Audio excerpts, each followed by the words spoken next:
बा सदगुरु भाई सदगुरुवान एवं चाचा प्रेमी के हमारे प्रणाम बा।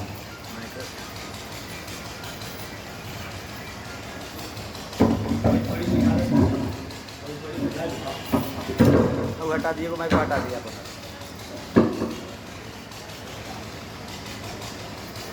गुरु के दया से साहब दीदी के आशीर्वाद से रोड़ा साहब के सहयोग से आज सोनभद्र जिला के पूर्ण शहर में शिव गुरु पर चर्चा सुनने और सुनावे के सौभाग्य मिला। बातचीत तो बहुत बढ़िया बढ़िया सुनिए सन, गौर से सुना जाए तो बात समझ में आ जाए। ये बात समझ में आई कि महादेव हमरा के वो मौका देले बड़े अपन जिंदगी संवारे खातिर लायक तो हमनी के पानी संतना महादेव के चेला बने रहे। गौर से सुना जाए तो बात बुझाए कि महादेव सचमुच में हमरा से कितना प्यार करता है कि ये तरह का मौका देले बड़े कि हमारी के जितना गलती सही जन्म जन्म से कोई बानी सुन चाहे जितना बड़का पाप कर जितना बड़का गलती कर सब धोए खातिर महादेव तैयार बारे हमारा के सब धोए खातिर बस कहता है कि तू लोग नहा जा हम सब धोए खातिर तैयार बानी। जितना गलत कही जाए ज्यादा के कर फल कहल जाला में हिंदी के भाषा में ओकरा के कर फल कहल जाला। सब कर फल धोए खातिर तैयार बारे महादेव एकदम हमरा के कर फल धो के अपना गले से अपना सीना से लगावे खातिर तैयार बारे। एक ये लेकर समझी तो बात समझ में आ जाए। जैसे मान ली कि रोड़े अपने बेटा से खूब प्यार करता है, छोट लड़का होके खूब प्यार करता नहीं अगर देह में गंदगी लगौले बा ओकरा के रोड़ा अपना गले से लगाए का ना लगाए पहले ओकरा के धोए केतनो प्यार करता नहीं केतनो ठंडा बात का ओकरा के धोए पोछे आ तब ओकरा के अपना गले से लगाए। ठीक होइले का महादेव हमरा के तोटे का गले लगे जब हमारा गरम फल कहा जाला जौन को के हमनी के लेके आइल बानी सन आ जाना के काटे खातिर हमनी के धरती पर आइल बानी सन। बात में है कि ना हमनी के अपना मने आइल नहीं की सन ना अपना मने आइल बानी सन ना अपना मने जाए सन जौन कर गलतियां पहले बानी सन ओई के साजा भोगे खातिर आइल बानी सन। एक ही लगा ना बेटा सही ये लगा बुझे मान ली कि एक समय में दो लड़का पैदा होता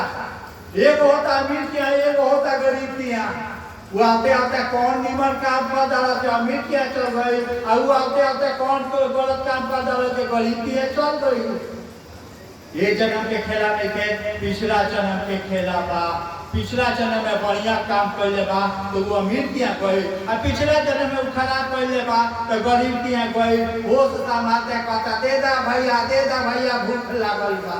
पिछला जन्म के खेला बा। बात समझ यदि हम लोग कितनो भारी गलती कैले बानी सब महादेव धोए खातिर तैयार बारे। ये सब उनवा तीन सूत्र के हमनी के करता निशान ये तीन सूत्र का अपन कोरा फल धोए खातिर साबुन देले बारे।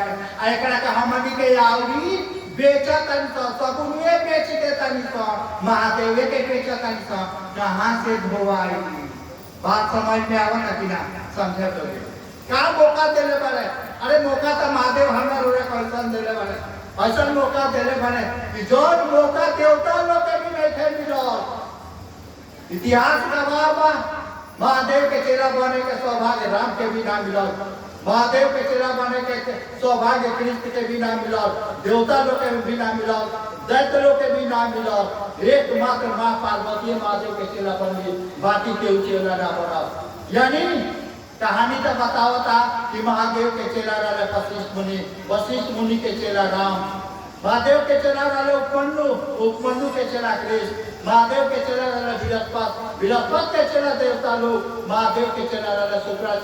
शुक्राचार्य के शिष्य रहे लोग दैत्य लोग। यानी जौन सौभाग्य वो लोग के ना मिलल तौन सौभाग्य हमरा लोग मिलल बा। धन्य बारे साहब बारे दाना दे दे नीलमना जेकरा वजह से मिलल बा। यो मौका हम लोग अगर करवा देता निशान हमरा रोड से अभागा के उड़ाई अभागा के उड़ा हमनी के सिवान से चल के ई कहीं नहीं कि नहीं कि जे भैया महादेव गुरु तीन सूत्र करी चेला बनी ना ई कहीं नहीं कि नहीं हमनी के ई कहे आई बनिसन नियोरा करे वैसा प्रार्थना करे बनिसन कि जौन मौका महादेव हमरा लोग के साथ बलिदान के माध्यम से देले बा ई मौका हाथ से ना निकलिया जन्म जन्म तक पछताए के पड़ी ये जन्म अगर छूट गई जन्म जन्म तक पछताए के पड़ी जौन मौका हमरा लोग के साथ बलिदान दे मालूम देले बा क्या मौका देले बा से समझ जा कोनो भी गुरु हुई है दूगो काम करी है पहला काम करी है कि गुरु अपना शिष्य के पल पल के जवाब दे रही है यानी शिष्य क्या भोजन बनता कि ना शिष्य के रहे खाती घर बा कि ना शिष्य के बाल बच्चा स्कूल जाता कि ना शिष्य के बियाह शादी शिष्य के बाल बच्चा के बियाह शादी पढ़ाई लिखाई घर बीमारी सब चीज के जवाब दे गुरु के ले के पड़ी एक साल पहले 8 साल तक बहुत बढ़िया गुरु भाई चर्चा करता है हमारे तो जे 8 साल तक जा चला का बाद साहब बात कहे के शुरुआत कैले सब लोग जानता पीछे नवंबर 1974 में साहब महादेव के गुरु बनले अब बेरासी से कहे के शुरू कैले ये भैया ये दीदी तू महादेव के गुरु मान लो तू महादेव के चेला बन 8 साल में साहब के मन समझ गई कि आदमी अगर महादेव के चेला हो जाओ तो धरती से लेके आसमान तक सब चिंता मुक्त हो जाए सब चीज के जवाब दे महादेव लेने लगी है महादेव लेते रहे यही के साहब कहले कि तू जांच देख ली धरती पर तो एक से एक लोग आए लेकिन ये तरह के बात केहू ना कह कि महादेव गुरु मन आशीष के रूप में तार जवाब दे ले तरह की ना तू जांच लो जांच में दम होके तो करियो ना दम होके मत करियो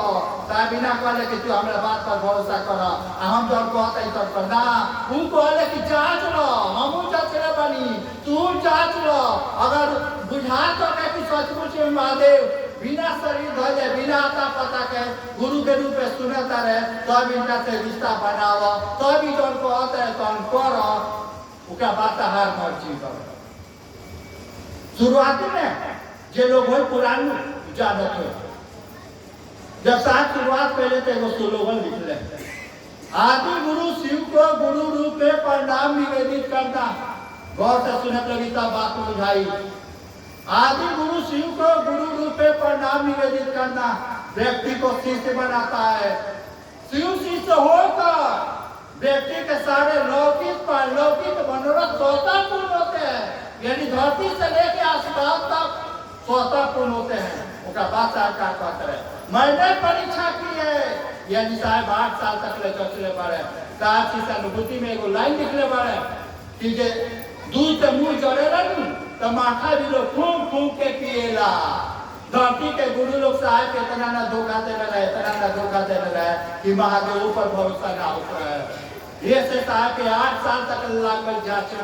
जांचला का बात पाए का शुरू करे कि मैंने परीक्षा ली है आपकी परीक्षा प्राप्त नहीं है यानी आप ही जांच लीजिए इसके लिए मैं आपसे प्रार्थना कर रहा हूँ निहोरा कर रहा हूँ लोग देखा तो कि महादेव के गुरु मानने से पहले के दिन रहता महादेव के गुरु मानना के बाद के दिन रहता में अंतर होता कि ना अंतर ना आई रही कुकुर ना आई आदमी कहाँ से आई चिड़ियों ना आई अंतर होता कब लोग आई बा हमू आई बनी रोहू आई बनी सचमुच में महादेव लौकत नहीं कहा आता पता नहीं कहीं कहा लेकिन गुरु के रूप में सुनता रहे कि हमारा अनुभूति बतावता सचमुच में सुनता तो अभी हमारी के रिश्ता एकदम कमजोर बात ऐसा मत समझ चाहे कि हमारी के को दिन सके हे महादेव तू हमार गुरु हो हम तासीफ नहीं हमरा पर दया कर हमारी के चेला हो बनी सन ऐसा नहीं के साहब के चर्चा सुने चाहे साहब के लिखल किताब बावे आओ चले सीक्यू हमें 83-84 नंबर पेज पर साहब कहता है लेकिन ये लेखा समझी रिश्ता मजबूत के लेखा हुई कैसे हुई समझ जाते जैसे मान ली कि रोरो कहता है कि हम महादेव के चलाएं, हम कहता है कि हम महादेव के चलाएं, साहब भी कहता है कि महादेव के चलाएं, यो कहता है कि महादेव के चलाएं, सब तो महादेव के चले हो। तो अंतर का बा भाई, अंतर वाले डिग्री के रहू रिश्ता महादेव से कितना डिग्री पर बा,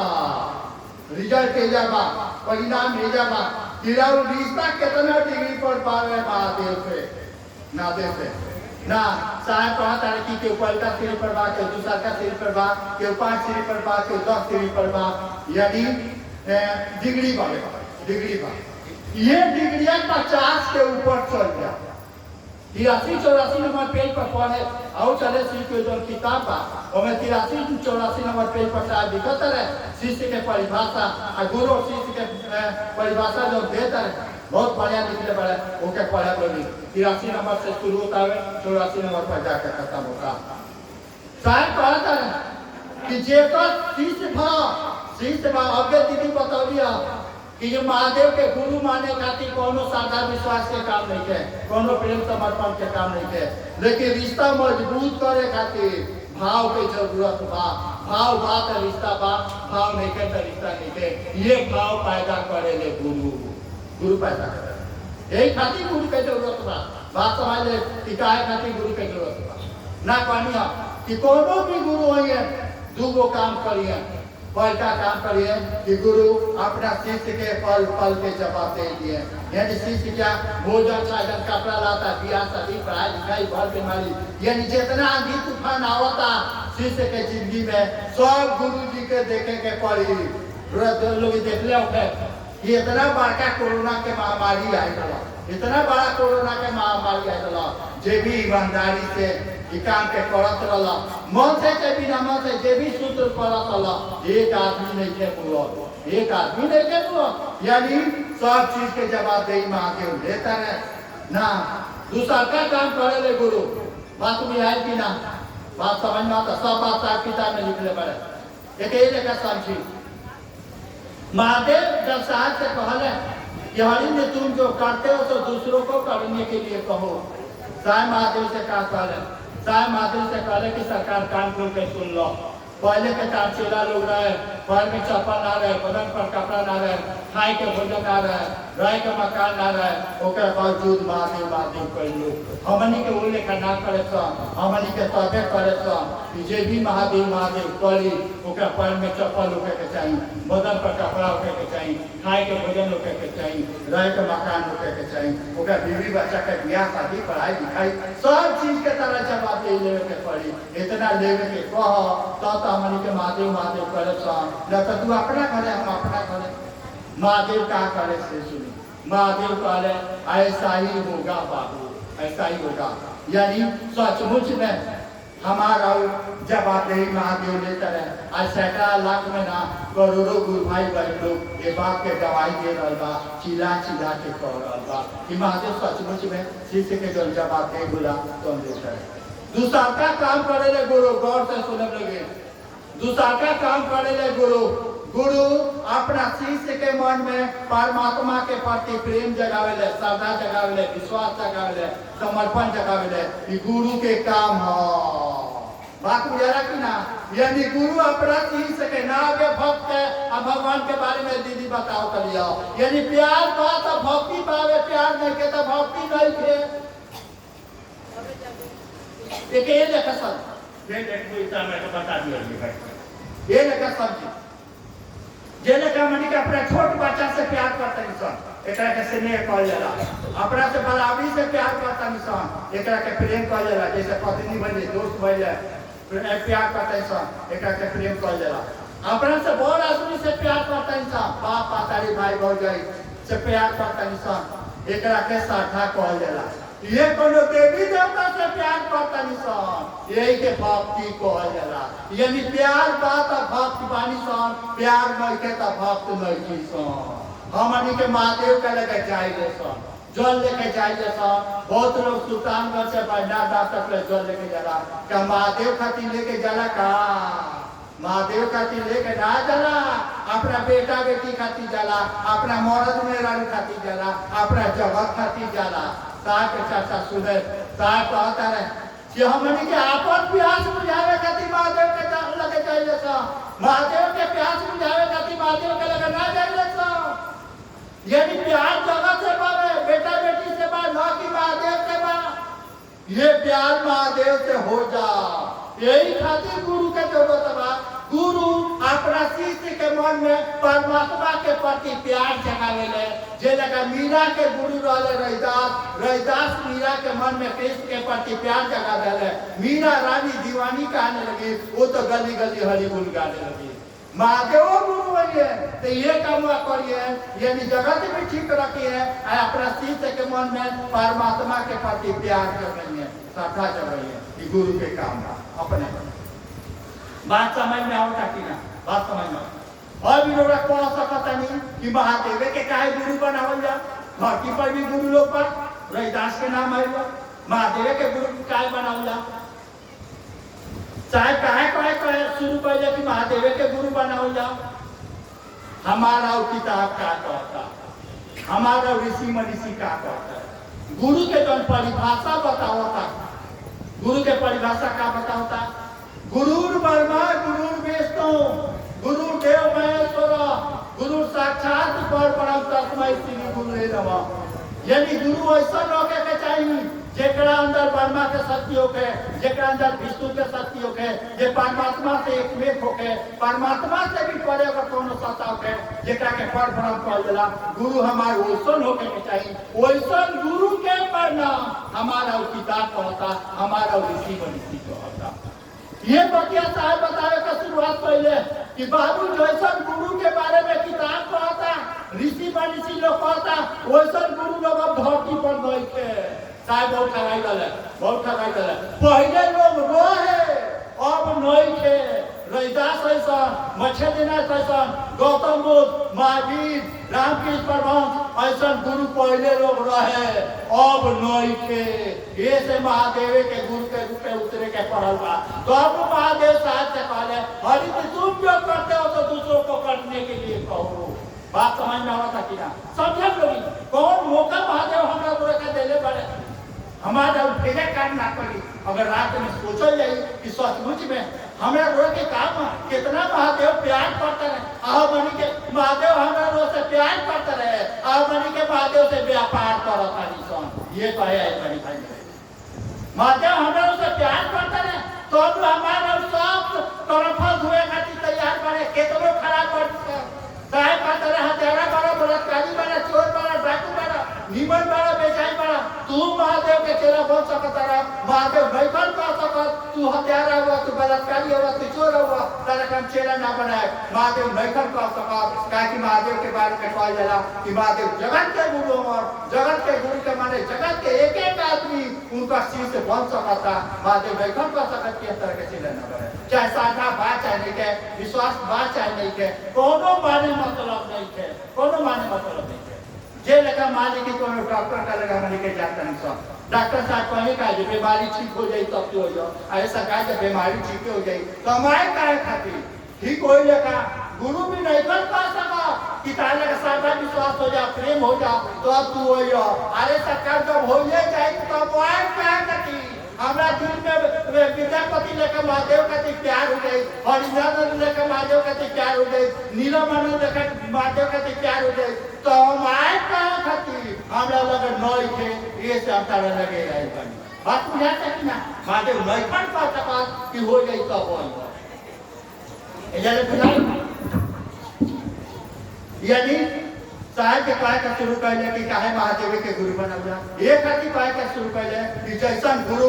के किताब कहता वैसा गुरु लोग धरती पर नहीं थे, ये से महादेव के गुरु बनावल जा। किताबों कहता कि महादेव सबसे बड़का गुरु हन, आदि गुरु हन, गुरु के गुरु हन, गुराधिपति हन, जगत के गुरु हन,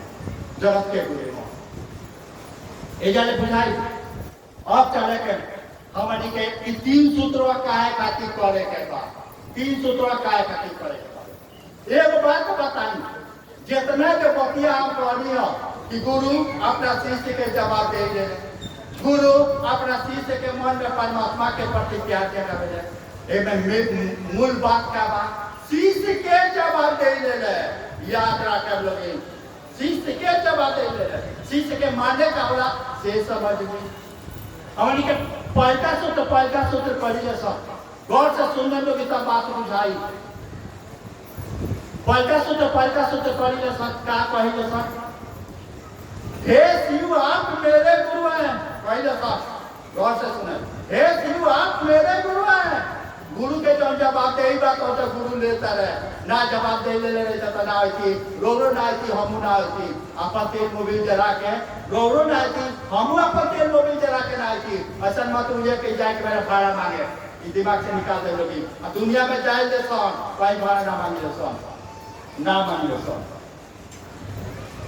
हे शिव आप मेरे गुरु हैं यदि गुरु का अपन जवाब दे लेता रहे कितने अमल के खराब बानी सो कुछ नहीं के कहे अब तब महादेव गुरु के रूप में जवाब दे देता रहे लोग के बीमारी ठीक होता पहले हमने के गीत भजन में सुनत नहीं सा कि महादेव वानरा के आंख देले कुड़िया के काया देले बाजी के पुत्र देले विधवा के धन देले गीत भजन में सुनत नहीं सा आज दो भाई बहन की अनुभूति सुनत नहीं सर कि ना लोग माइक लगा के चिल्ला के कहता हमरो यहाँ जाना बीमारी के डॉक्टर कह देले रहे कि एकर धरती पर इलाज के कौन बीमारी ठीक भइल बा का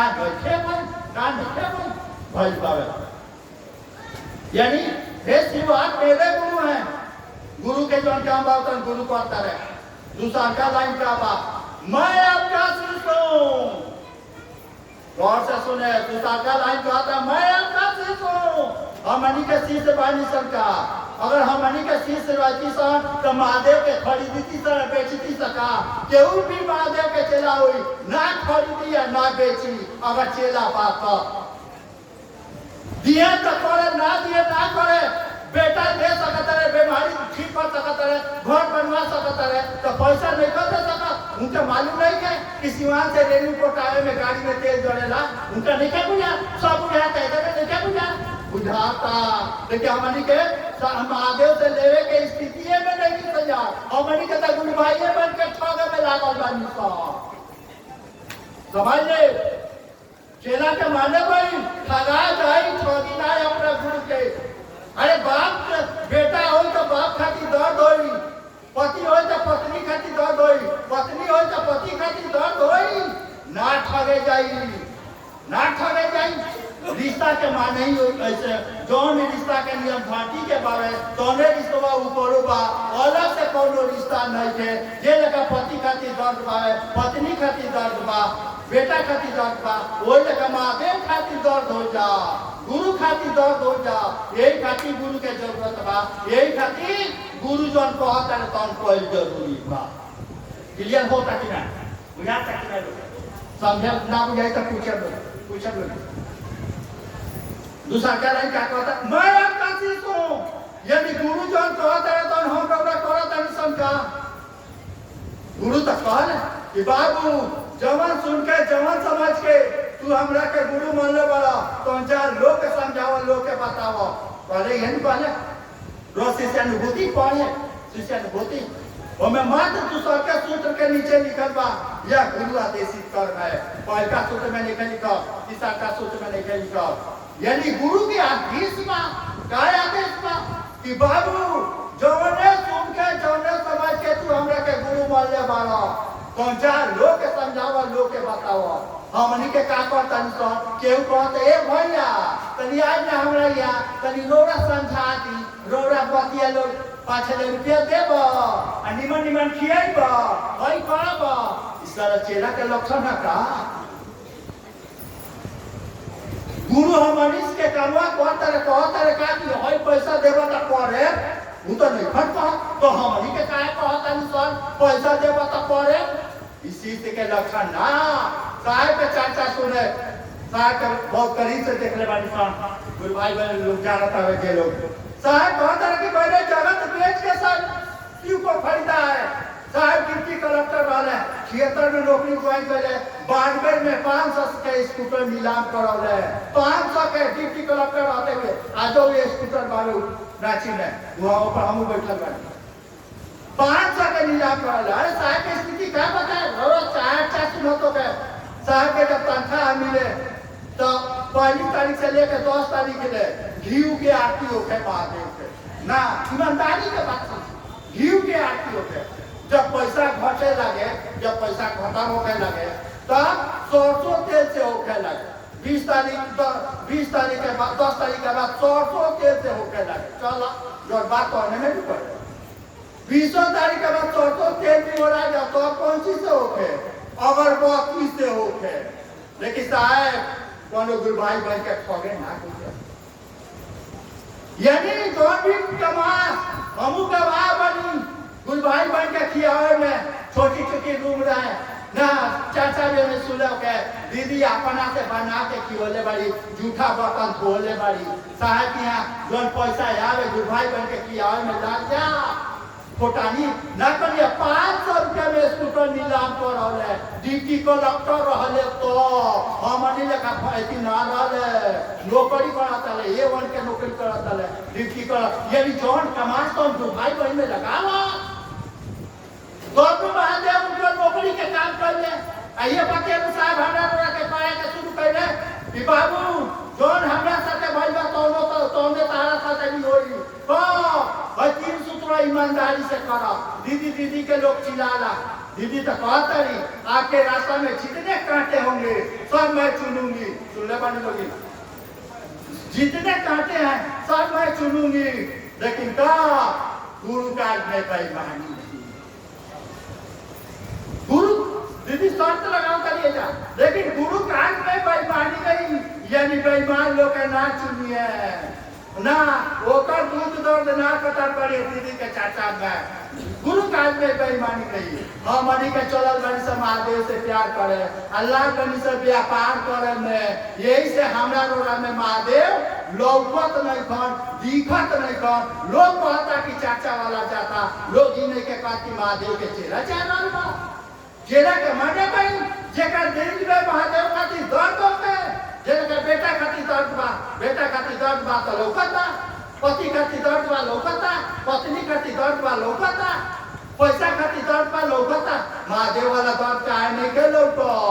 ये से नहीं के लौको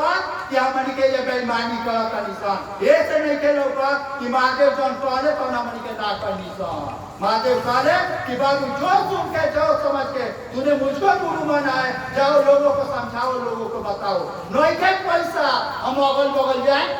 वो तो अधिकार हो तो पंचायत में जाए, वो तो अधिकार ब्लॉक में जाए, यानी देवा का करे ना देवा ना करे, लेकिन गुरु भाई बन के नाक पके जाए। जौन साहब कहले वाले वो बात हम एक दिन चेने वाले ना होते। यही से साहब कहते हैं मैंने जगत बेच करके सिंह को खरीदा है, आप सिंह को बेच के जगत खरीद रहे हैं। यानी जे लोग भी शिव के बेच के जगत खरीदा था, एक जन्म में ना 87 जन्म में चेला ना बनी। याद रख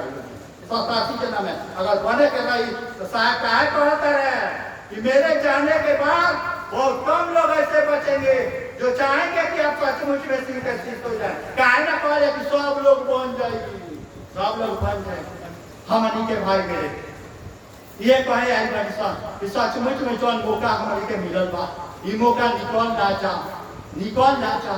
जो सवारी के मौका देले बड़े महादेव, चेला बने के मौका देले बड़े, ये मौका निकल ना जा। ये खातिर साहेब के बात पर खड़ा होती। ये नहीं की बात की जो हमरा बात ना कबो नहीं की कले, कबो कोनो चाचा सुने कहीं हम नहीं की कले। हम ये कहे खातिर आई बनी कि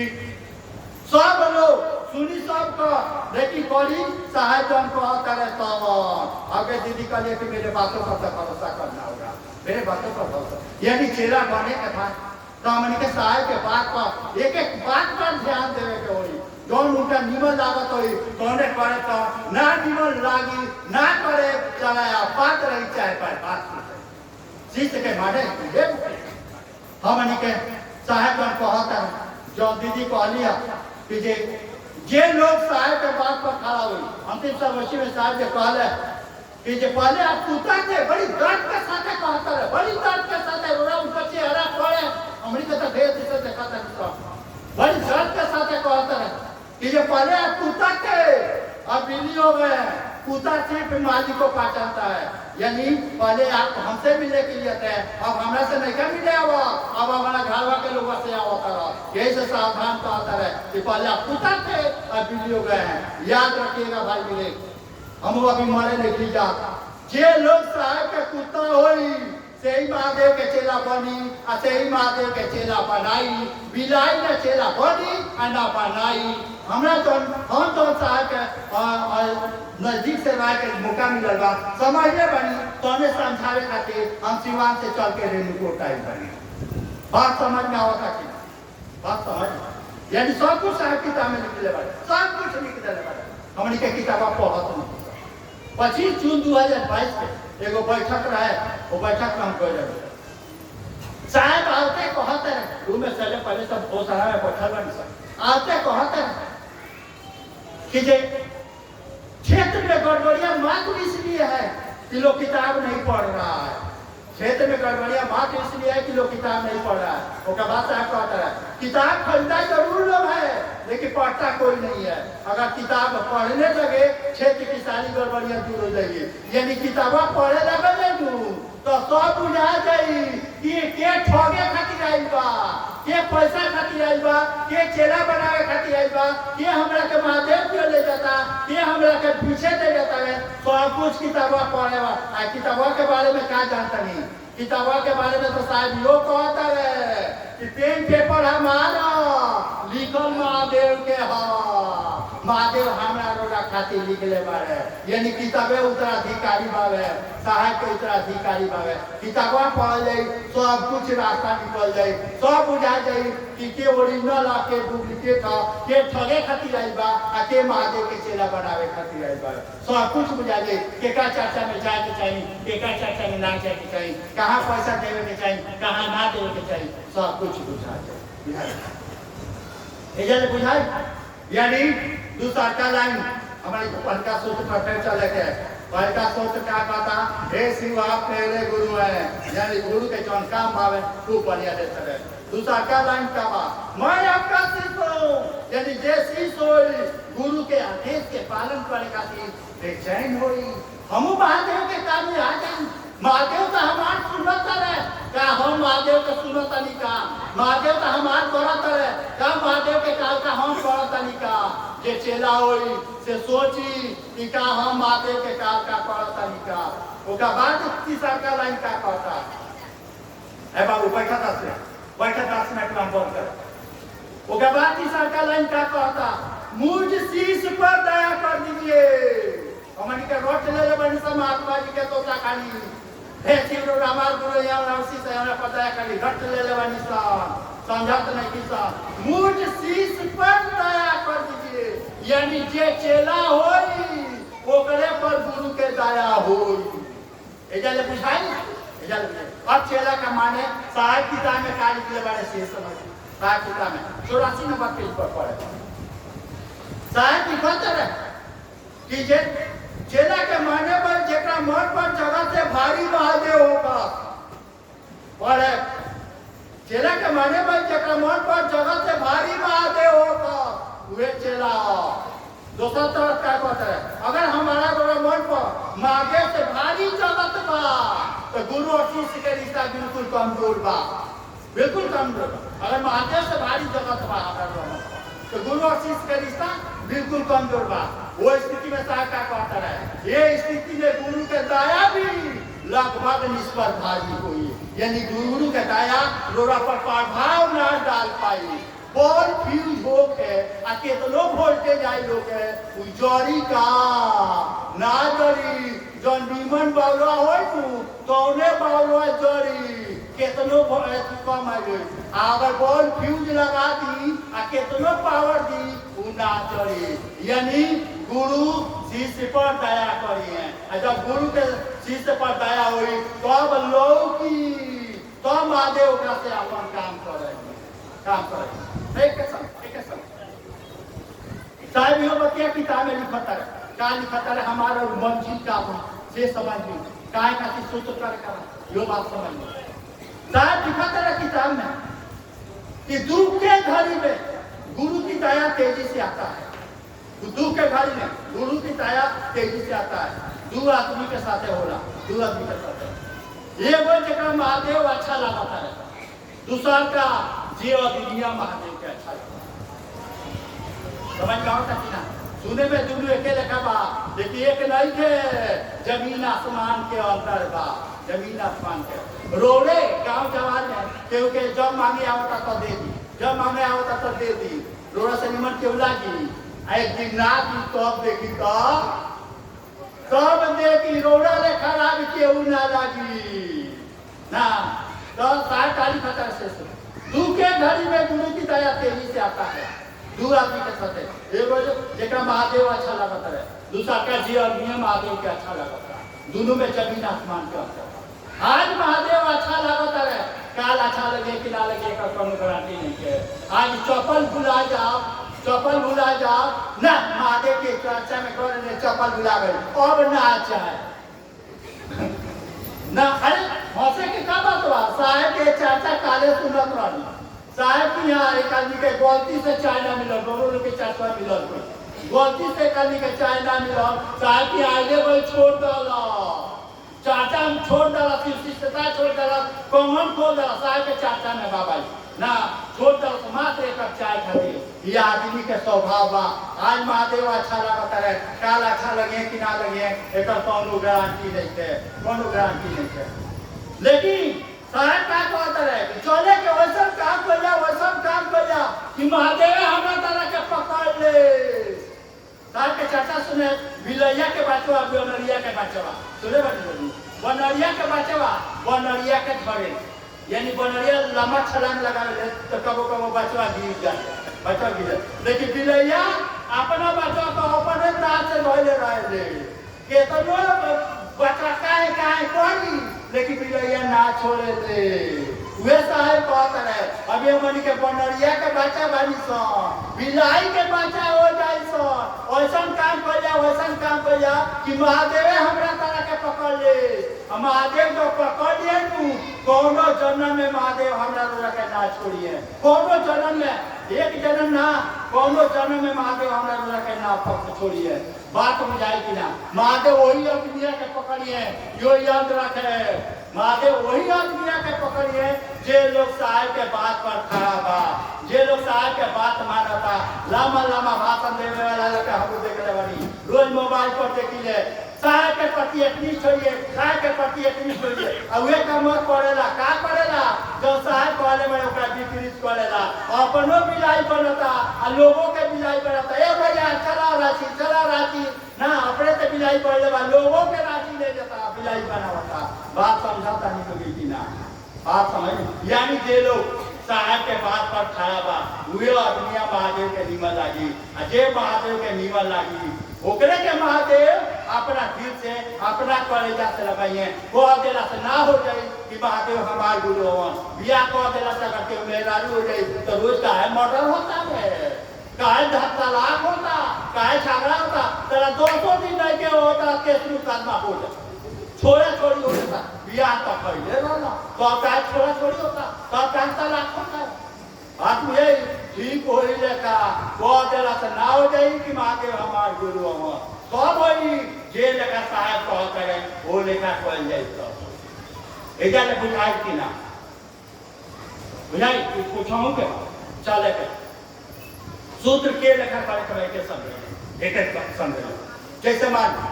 हमनी के का कहानी सा, हमनी के पहला सूत्र के महात्मा जी के तोता खानी रख ले लेबे सब, हे शिव रोरा हमार गुरु है, हमरा सही हमरा पर दया करी रख ले लेबे सब, करे के लेखा से सब। मान ली कि महादेव से दया मांगे के बाद, मान ली सोची महादेव से दया मांगे के बाद सोची कि हम महादेव का लगे गरी लगे, सोची मन जाई शरीर ना, सोची कि हम महादेव का लगे गरी लगे। महादेव बैठल बारे से खड़ा बारे, उनका के हम प्रणाम करते हैं आ तो कहता नहीं कि सरकार तनी हमरो पर दया कर दी कि हमू रोड़ा कामे आ जाई। एगो बात याद रखे, जेकरा पर महादेव के दया होई वे लोग महादेव के कामे आई। कमा ढेर लोग कहले बा, घोषणा ढेर लोग के भइल बा, लेकिन महादेव का कामे वे लोग आई जेकरा पर महादेव के दया होई, यानी जेकरा लगे शीश भाव होई,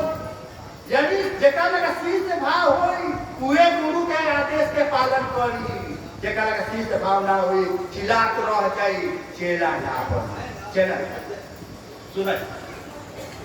यानी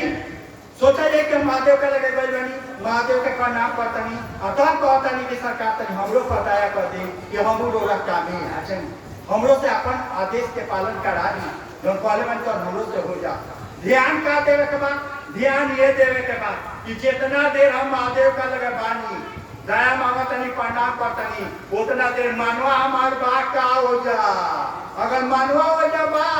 तो ठीक से दया मांगनी अगर मानवा हो जा नहीं खे तो नौटंकी करतनी सन वो जगह पर बेटुआ आ गई तो बुझी बेटुए से दया मांगतनी सन नैयर आगे तो नैहरे से दया मांग यानी जितना देर दया मांगतनी सन उतना देर हमारा मानवा महादेव का लगे बाका। अगर मन महादेव का लगे बा तो बुझी कि सही में मन से दया मांगिया न तो मुँह से तो चिल्लाते बनी महात्मा की साहब से दया मांगे के हुई तब क्या करे तो सोचा यही कि साहब का लगे गई बनी साहब के प्रणाम करता नहीं तब कहता नहीं कि भैया तनी हमरो पर दया कर दे कि हमरो से जौन तोरा कहले बनी कर हमरो से गुरु के जौन कहले बने तौन हमरा से हो जाए। गुरु के आदेश के पालन करे खातिर सचमुच में अगर हम सोचा तनी सन कि महादेव तो हमरा काम में आवता रहे हम महादेव के काम में आवता नहीं का अगर सचमुच में हम तोरा करे के चाहते हैं सन तो उनका से दया भागी साहब यही खातिर एक नंबर में कह जाए कि जेकरा पर गुरु के दया होई पूरे गुरु के आदेश के पालन करी न तो व्यापार करे वाला लोग तो लाइन लागे ना गुरु के आदेश के पालन करी व्यापार ना करी ना चाहे से मांगी चाहे दीदी से मांगी चाहे महादेव से मांगी चाहे भगवती से मांगी केहू से दया मांगता नहीं हमारा मन हो खहरता का खहरता तो ठीक बा नहीं तो ठीक दूसरा का सूत्र तो समझबे करिए कि जौन सुन के जौन समझ के तू हमरा के गुरु मानले वाला तो लोग के समझाओ लोग के बताओ यानी हम जितने जानता उतने लोग के बतावे के प्रयास करे काहे के उसे मदद मारे काहे के ओके पैसा बोला के चर्चा करे काहे करे हमें जितने बुझाता उतने हम कर ना ये स्थिति में आई ये लगा साहब पहले महादेव से कि ले तो तारा से ले सीखे तो तारा से सीखे अब कहीं माथा पट के ना जाए ठीक हो लगा हमारा बड़ा स्थिति हो जा कि ले तो साहब से ले सीखे तो साहब से सीखे दूसरा जगह माथा पट के ना जाए दूसरा जगह माथा पटता तो नहीं दूसरा जगह दिमाग जाता है समझ जाए कि हमारी के साहब से दूरी बनावता नहीं साहब तो तैयार बने हजारों गुरु भाई बहन लोग गवाह पावे कि जे कहता कि साहब से पूछी ले साहब को बतावे ले क्या करे के चाहिए ना करे के चाहिए लेकिन को जब साहब से पूछा जाए तब हमारी के तो भैया दीदी के चक्कर में पड़ल बनी कहाँ से साहब बताइए यानी हमारी के खुद साहब से दूरी बनौले बनी मना स्थिति हो जा कि ले तो साहब से ले सीखे तो साहब तीसरा सूत्र रहे गुरु के प्रणाम करे के माने कौन सी रुद्राक्ष के माला पर 24 घंटा में एक माला प्रणाम करे के प्रयास कर रुद्राक्ष के माला पर काहे खातिर साहब का कहता है रुद्राक्ष के माला पर एक माला प्रणाम कर जाए तो 3 गो फायदा हो पहला फायदा हो कि मन के बल साफ हो जितना कचरा बैठल बा हम उनका हम ही सुत जानिया फटक फटक पड़ा तरी सब कचरा हो हमरा के उनका के लोग प्रणाम कइल हमरा के ना कइल ई सब कचरा यानी माला पर प्रणाम कइल जाई पहला फायदा हो कि मन के मल साफ होई दूसरा फायदा हो कि शरीर के बीमारी ठीक होई अरे बीमार शरीर ठीक रही तबे नु चाचवा करे चाहे कोई जाए शरीर के बीमारी ठीक होई तीसरा फायदा हो कि हमारा ऊपर फल कटी जाना कर फल के चलते हमनी के काम में बाधा आवता हमनी के बुझिले सा कि मर्दू रोकता रे बेटवा रुकता मेहरारू रुकता रही केहू नहीं के रोका हमनी के करम फल रोकता काहे उनके से बियाह भई रोकई वाला से काहे बियाह भई मदद करे वाला से काहे ना भई बेटवे काहे हमरे के पैदा भई यानी सब हमारा करम फल ई कमा कर ले करम फल प्रति करे के केले कहा से समझ माला ले लेनी ढक लेनी आंख मुंह बंद कर लेनी नहले बानी नहीं नहले कौन मारने मतलब नहीं के सोचे कि महादेव हमारा सामने बैठल पड़े पहले दया मांगिए प्रणाम करके हम दया करके हमारे प्रणाम करे लगे पहुंच जाओ साहब कहले कि जिंदगी में एक बार अगर महादेव के प्रणाम हो जाओ दोबारा प्रणाम करे की जरूरत नहीं है दोबारा करेंगे वो प्रणाम हो जाए तो मुंह बंद कर ले आंख बंद कर ले माला ढक ले सोचा था कि महादेव हमारे सामने बैठल पड़े उनका पैर पर भूमि खा के हम प्रणाम करते हैं सोचे के बाद कि हम मान के महादेव आचा तो उनका सलूट ना मारे उनका पैर पर भूमि खा के प्रणाम करें यही जगह सोचे के बाद कि महादेव हमारे सामने है पड़े उनका पैर पर भूमि खा के प्रणाम करते हैं एक खाली प्रणाम करनी एगो दाना किसका फिर दोबारा प्रणाम करी दूसरा का तारा किसका ही ये लगा 108 बारी प्रणाम करे के प्रयास करो। प्रयास क्या करे के कहता रहता है ये से कहता है जैसे मानी का एक माला प्रणाम करे के बैठनी 10 साली मन से प्रणाम होइल अब बाकी मनवा इन्हें ओले घूमे चल